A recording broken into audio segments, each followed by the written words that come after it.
For the Unit 6G5Z3001 Mathematical Methods, an examination was from 2016.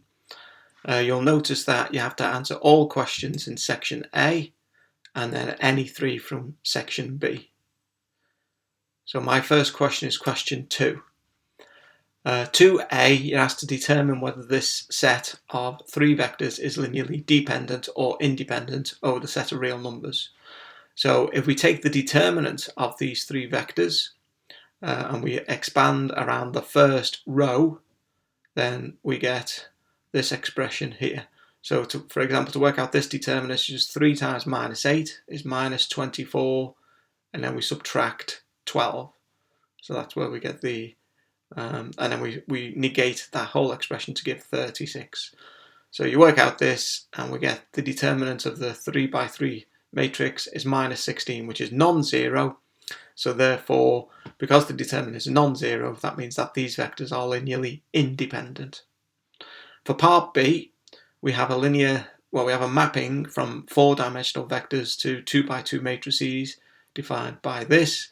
You should be aware that whenever there are any modulus signs appearing in these, then that gives you a clue that this is not a linear transformation. So if we take U as a 4-dimensional vector, so here you can see it's 1, minus 1, 0, 0, and we're going to take alpha as a real number as minus 1. Now if t was a linear transformation, t of alpha u would equal alpha t of u. But in this case you can see that t of alpha times u, so if we multiply this vector by minus 1, we get this vector, minus 1, 1, 0, 0. And t, if we use this mapping, t of this vector is equal to this expression. You can see that C and D are 0. We only have the A and the B. So you get minus 1, 1, 1, 0. Now if we take alpha times t of u, then alpha is minus 1 and t of u is t of this vector. So we have minus 1 and t of this vector. If we multiply those two together, we get this matrix, which is minus 1, minus 1, minus 1, 0. Now straight away you can see that alpha t of u here is not the same as t of alpha u.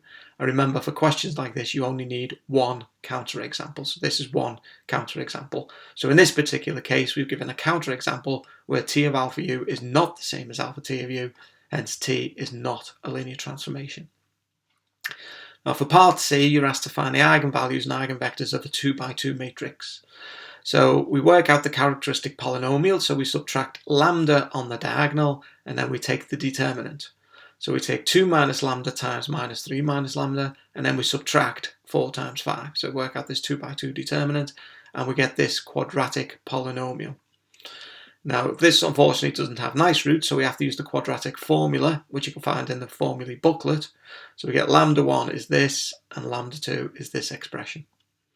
Now these are the eigenvalues and we have to find the corresponding eigenvectors. Now you'll notice that there are not nice numbers in here, so we'll leave lambda 1 just as lambda 1 and we'll leave lambda 2 as lambda 2. So now we've got to solve the equation a minus lambda I times a vector x is 0.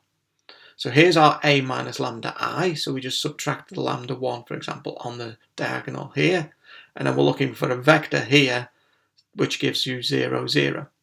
Now if you look at line 1, we've got a 2 minus lambda 1 and a 4.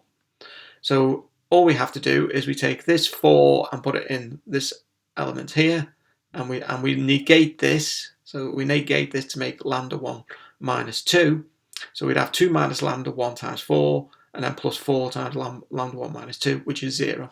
And the second row takes care of itself. You can check this is also 0 yourselves. So this is the eigenvector corresponding to the eigenvalue lambda 1.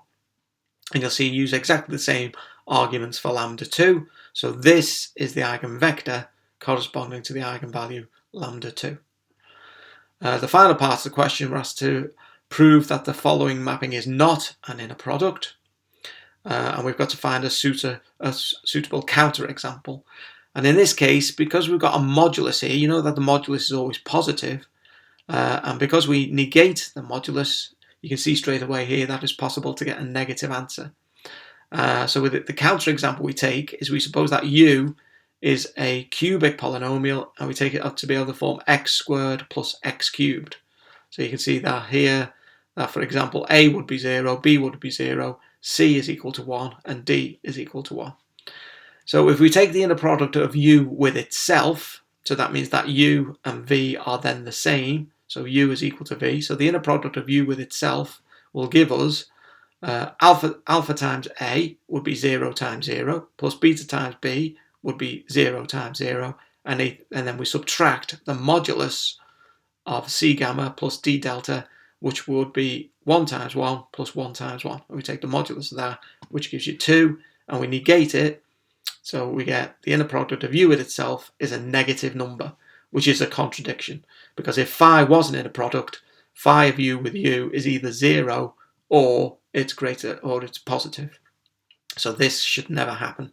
So phi of U with itself is negative, so therefore axiom 3 breaks down, so phi is not an inner product.